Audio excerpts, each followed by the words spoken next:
Assalamualaikum warahmatullahi wabarakatuh. Perkenalkan, nama saya Muhammad Syah, berasal dari Pondok Pesantren MTS DDI Taklasi, dan pada saat ini saya PJ di UIN Alauddin Makassar, Rombol 5, mata pelajaran Quran Hadis. Demikian perkenalan saya. Assalamualaikum warahmatullahi wabarakatuh.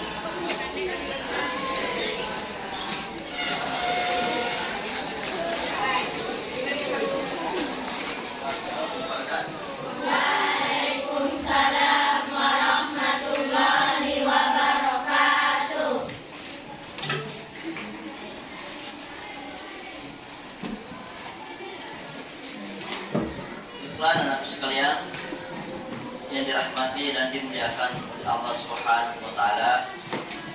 Sebelum kita memulai pembelajaran kita pada pagi hari ini, maka Bapak terlebih dahulu mengabsen kehadiran kalian.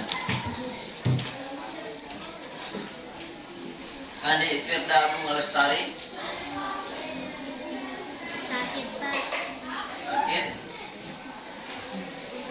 Ainul Inayah. Hadirah, Pak. Aira Fitri. Hadirah, Pak. Andi Inayah. Jadi di kelas ini berjumlah 34 orang.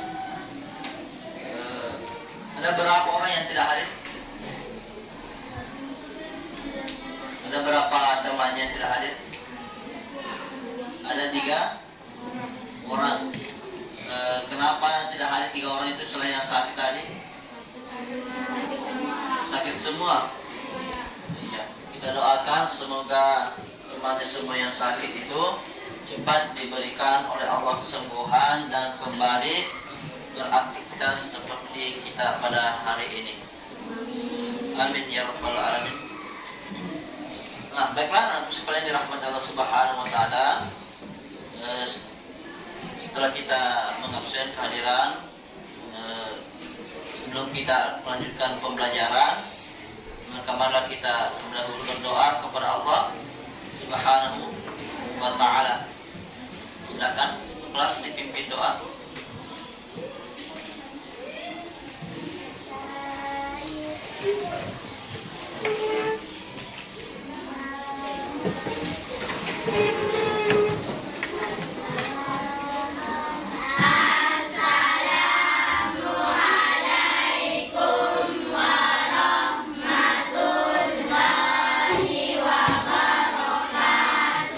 Waalaikumsalam warahmatullahi wabarakatuh.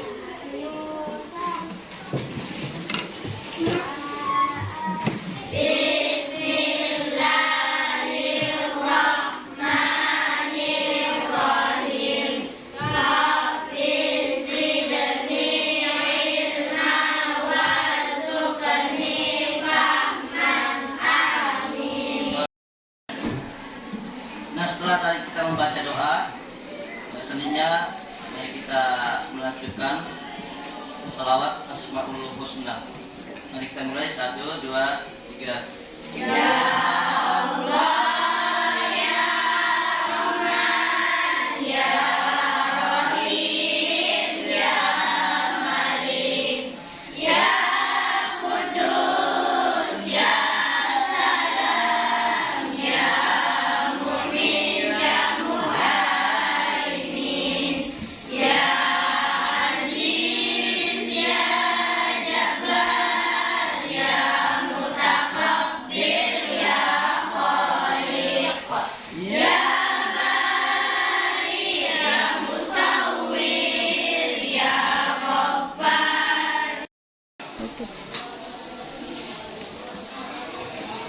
sekalian dirahmati Allah Subhanahu wa taala, sebelum kita jauh langkah pada pembelajaran kita pada hari ini, Bapak tanya dulu bagaimana kesiapan belajarnya hari ini? Apakah sudah siap belajar? Ya. Bagaimana dengan Androidnya? Apakah sudah siap? Ya. Alhamdulillah. Anak sekolah yang dirahmati Allah Subhanahu wa taala, Bapak teringat dengan sebuah perkataan bahwa ilmu pernah berkata kepada kita, berikanlah saya banyak, maka saya akan memberikan kepada Anda sedikit sekali saja. Apa maksudnya perkataan ini? Ternyata untuk mencari ilmu pengetahuan, untuk mengejar ilmu pengetahuan, kita memang harus banyak berkorban. Terbukti pagi-pagi kita harus mempersiapkan diri ke sekolah, masih mau tidur kita harus bangun cepat-cepat. Terbukti untuk mendapatkan ilmu pengetahuan sedikit kita harus banyak mengeluarkan dana. Anda meninggalkan rumah, tidak sedikit dana yang keluar, tidak sedikit uang yang keluar. Anda harus membeli buku, harus memberi kuota untuk internet, kebutuhan pendidikan. Sedangkan ilmu hanya menjanjikan sedikit saja. Makanya Allah Subhanahu wa taala di dalam Al-Qur'an mengatakan, "Wa ma utitum minal ilmi illa qalila." Kata Allah, tiadalah aku berikan sedikit sekali saja ilmu. Sedikit sekali, Ji. Tidak banyak. Yang namanya sedikit berarti tidak banyak. Cek dek nih, udah laki pola ta'ala. Hanya sedikit sekali saja Allah kasih kepada kita ilmu pengetahuan. Sedangkan kita harus berkorban terlalu banyak. Anak-anak sekalian yang dirahmati dan digunakan oleh Allah Subhanahu wa taala, sebelum kita melanjutkan materi kita akan mencoba mengulang-ulang pembelajaran kita pada minggu yang lalu, pada pekan lalu, yaitu mengenai fungsi Al-Quran. Ya. Yang pertama, fungsi Al-Quran itu adalah sebagai sumber ajaran Islam atau hukum Islam, ya. Kemudian sebagai konfirmasi dan informasi terhadap hal-hal yang tidak dapat diketahui oleh akal. Kemudian sebagai petunjuk terhadap berbagai hal. Kemudian yang terakhir sebagai kontrol dan koreksi terhadap ajaran-ajaran masa lalu, yaitu Injil, Zabur, dan Taurat. Bagus ya, masih ingat ya. Jadi ada 4 ya kemarin itu secara umum fungsi Al-Quran. Yang terakhir adalah menjelaskan hukum-hukum. Munculnya Al-Quran itu menyempurnakan hukum yang sebelumnya itu dibawa oleh kitab-kitab terdahulu. Ya.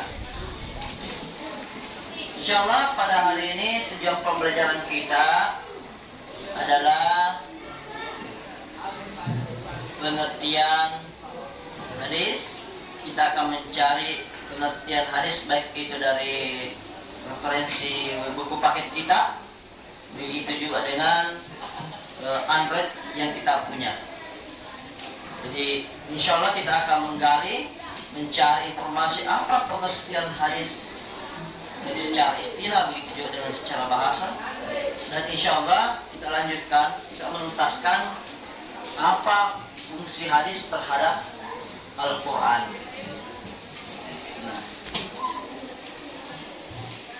Nah, setelah kita tadi menyampaikan tujuan pembelajaran kita, sekarang kita mencoba mengamati poin-poin yang ada di layar kita ini. Hadis, pengertian hadis. Secara bahasa, hadis artinya baru, tidak lama, ucapan, pembicaraan, atau cerita. Kemudian menurut para ulama, hadis merupakan sinonim dari sunnah. Biasa kita dengar itu, kita mengikuti sunnah Rasulullah. Yaitu setiap sesuatu yang diriwayatkan atau dinisbahkan kepada diri Rasulullah SAW. Nah, jadi hadis atau sunnah segala sesuatu yang dinisbahkan kepada Nabiullah Muhammad SAW. Apa itu dinisbahkan? Artinya sesuatu yang disandarkan kepada Rasulullah. Yang disandarkan itu seperti apa? Berupa perkataan langsung dari Nabi, itu adalah hadis. Kemudian ada perbuatan Nabi, ada apa yang ditetapkan oleh Nabi, berupa takrir, tidak disanggah.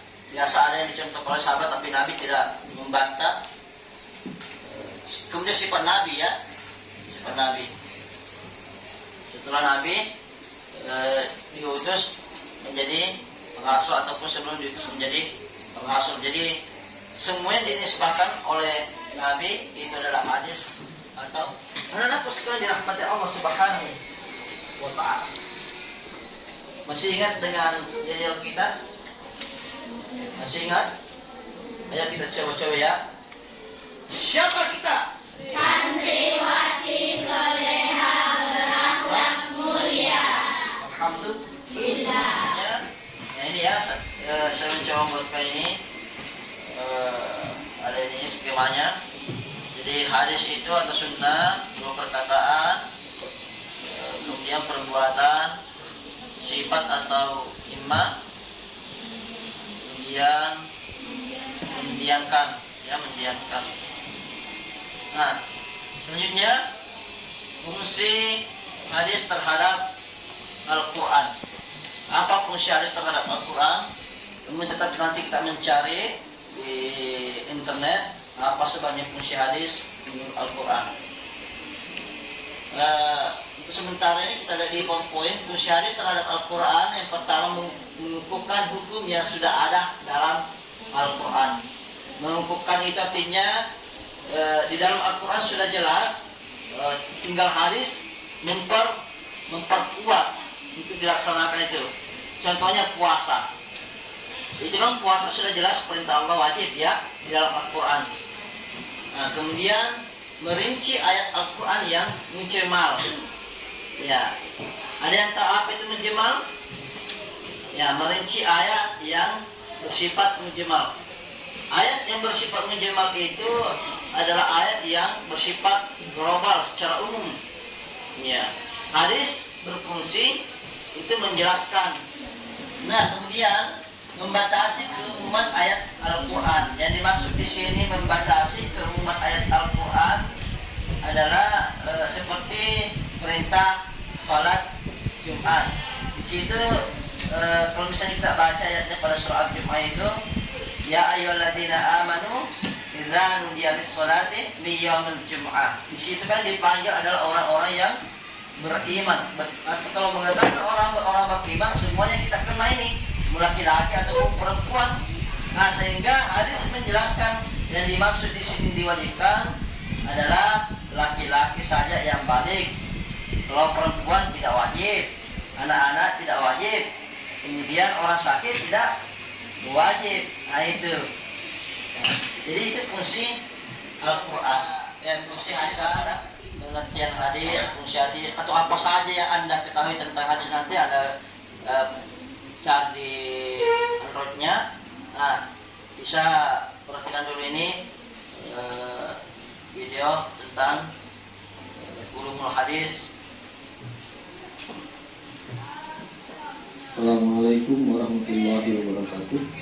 Alhamdulillahirabbil alamin. Allahumma shalli ala Muhammad wa ala ali Muhammad. Saudara-saudara sekalian, pada kesempatan kali ini kita memasuki pembahasan awal mengenai materi-materi hadis. Dan pada kesempatan pertama ini kita akan berkenalan terlebih dahulu tentang beberapa istilah yang terkait dengan pembahasan ini. Hadis merupakan salah satu sumber hukum Islam, sumber ajaran Islam. Hal itu secara logis dapat kita pahami karena apa yang direfleksikan oleh diri Muhammad SAW merupakan contoh terbaik menjalankan ketentuan-ketentuan Allah. Ini alasan logis kenapa kemudian hadis menjadi bagian penting dalam memahami tentang Islam. Ada beberapa istilah yang akan kita bahas. Pertama, secara sederhana hadis bisa dikatakan sebagai berita tentang Tadi ini tentang ulumul hadis yang membahas tentang pengertian hadis. Nah, sekarang ini ada fungsi hadis terhadap Al-Quran. Assalamualaikum warahmatullahi wabarakatuh. Langsung teman-teman ya, kita membahas fungsi hadis terhadap Al-Quran.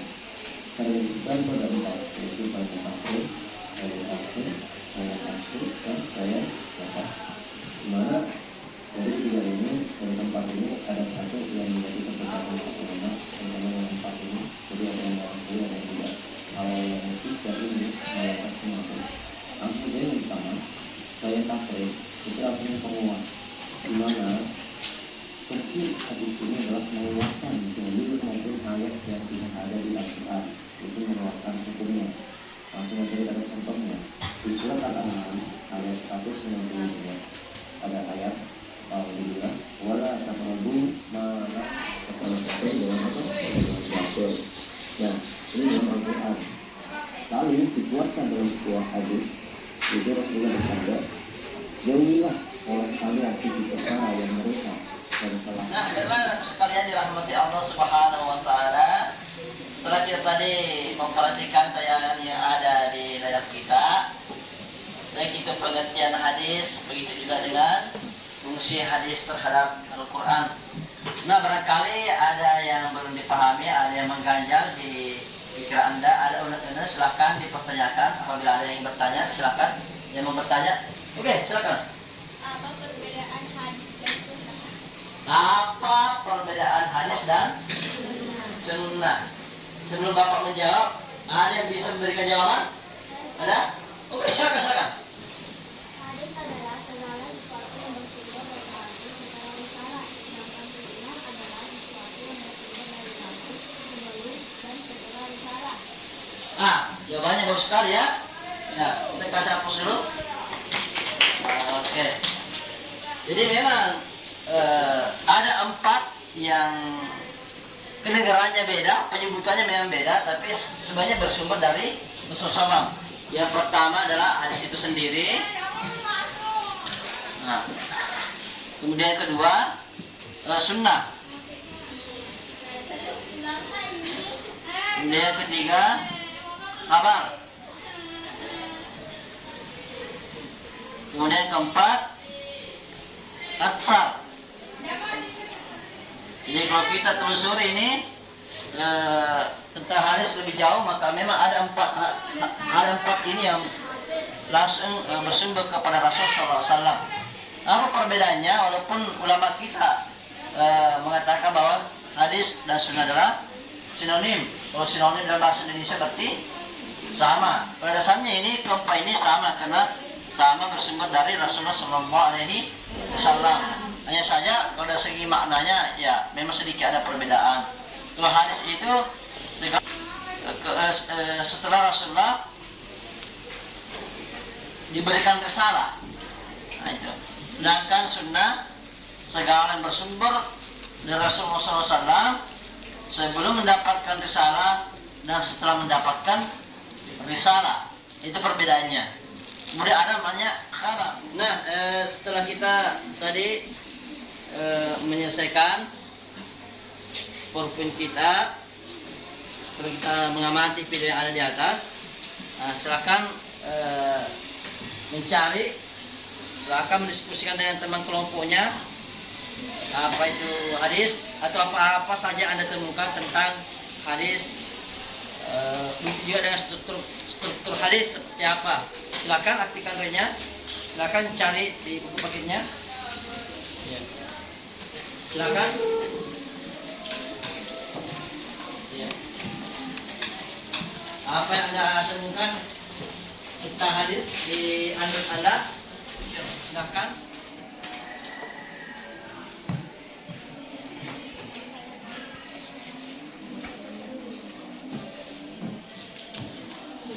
Silakan cari fungsi Al-Quran menurut ilmu pengetahuan, fungsi Al-Quran bagi manusia dan fungsi Al-Qurannya.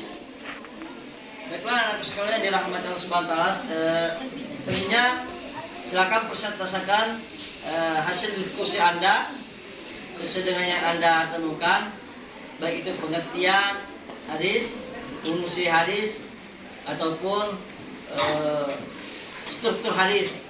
Ya, silakan kelompok 1.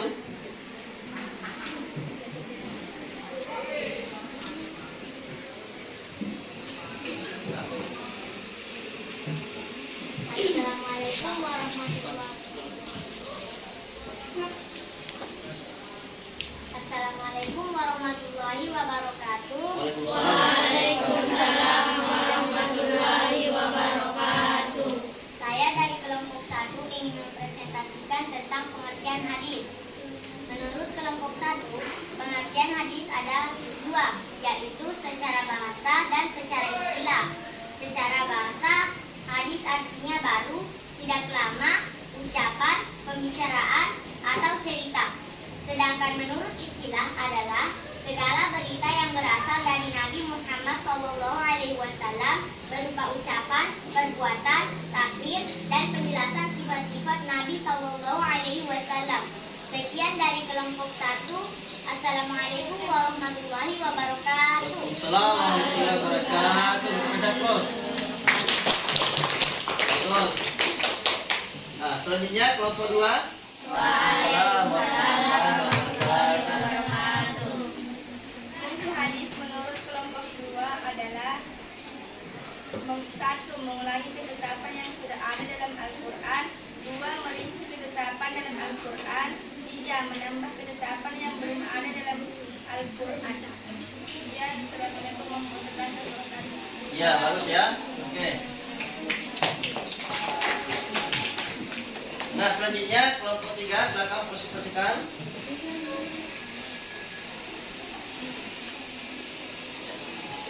Bagaimana struktur hadis yang Anda temukan di dalam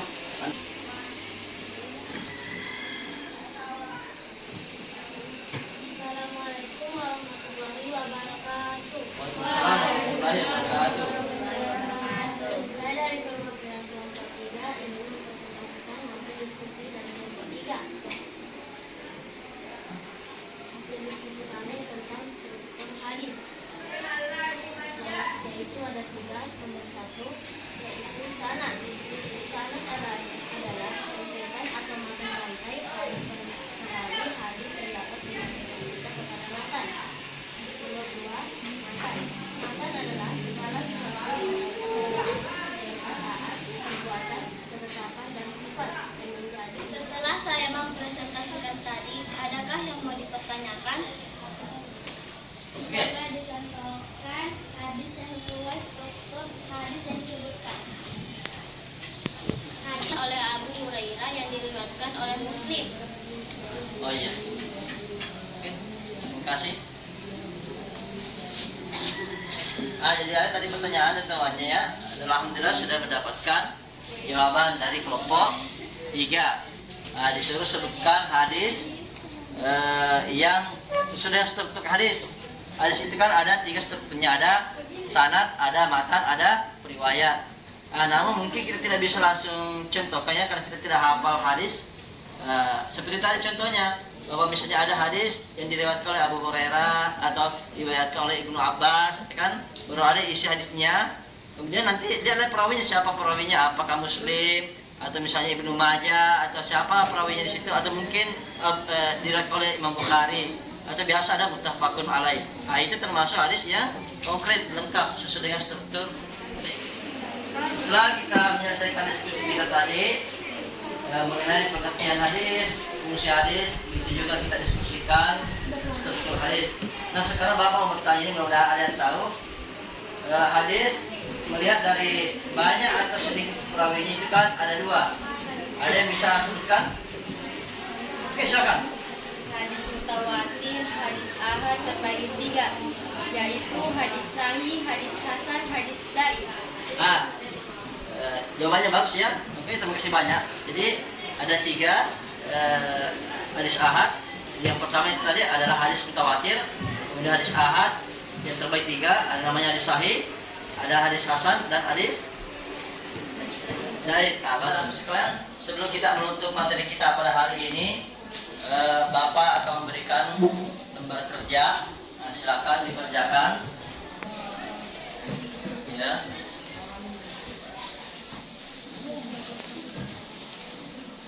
Oke.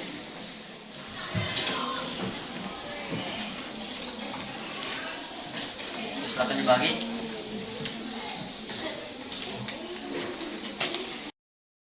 Anak-anakku sekalian dirahmati Allah yang dimuliakan oleh Allah Subhanahu wa taala. Alhamdulillah, pada pertemuan kita ini kita telah menyelesaikan, menuntaskan pelajaran kita, yaitu Al-Quran dan hadis pedoman hidupku. Anak-anakku sekalian dirahmati Allah Subhanahu wa taala, Bapak akan menyimpulkan pelajaran kita mulai dari pelajaran pertama tentang pengertian hadis, kunci hadis, atau kita juga simpulkan dengan pelajaran kita dari yang terdahulu, yaitu pengertian Al-Quran, kemudian nama-nama Al-Quran, ada fungsi Al-Quran bagi manusia, ada juga fungsi Al-Quran secara umum. Nah, intinya adalah setelah kita mempelajari Al-Quran dan hadis sebagai pedoman hidupku, mari kita memperbanyak membaca Al-Quran. Karena membaca Al-Quran itu diberikan oleh Allah Subhanahu wa taala kemuliaan, yaitu berupa ibadah. Siapa yang membaca Al-Quran satu huruf saja, maka Allah berikan ganjaran, Allah berikan balasan kepada Anda 10 pahala satu huruf saja. Nah, anak-anakku sekalian dirahmati Allah Subhanahu wa taala, yaitu semoga kita selalu diberikan oleh Allah Subhanahu wa taala kesehatan yang baik. Semoga kita selalu diberikan oleh Allah Subhanahu wa taala perlindungan dan mendapatkan rahmat dan keridhaannya. Insyaallah dengan mempelajari Al-Quran kemudian kita mengamalkannya, kita termasuk jaminan dari Rasulullah SAW, khairukum man ta'allama al-Qur'ana wa 'allamahu. Siapa sebaik-baiknya kalian siapa yang mempelajari Al-Quran kemudian mengajarkannya.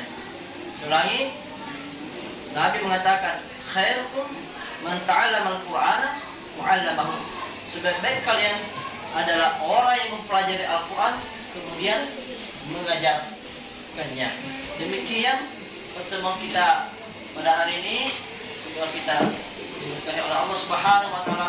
Mari kita tutup pembelajaran kita pada hari ini dengan bersama-sama membaca doa. Kita baca doa pembuka segala kebaikan, yaitu suatu Fatihah. Kita mulai. A'udzu billahi minasy syaithanir rajim. Bismillahirrahmanirrahim. Alhamdulillahi rabbil alamin. Ar-Rahmanir Rahim. Maliki yaumiddin. Iyyaka na'budu. Kita hari ini mari kita tutup pembelajaran kita dengan bersama-sama mengucapkan alhamdulillahirabbil alamin.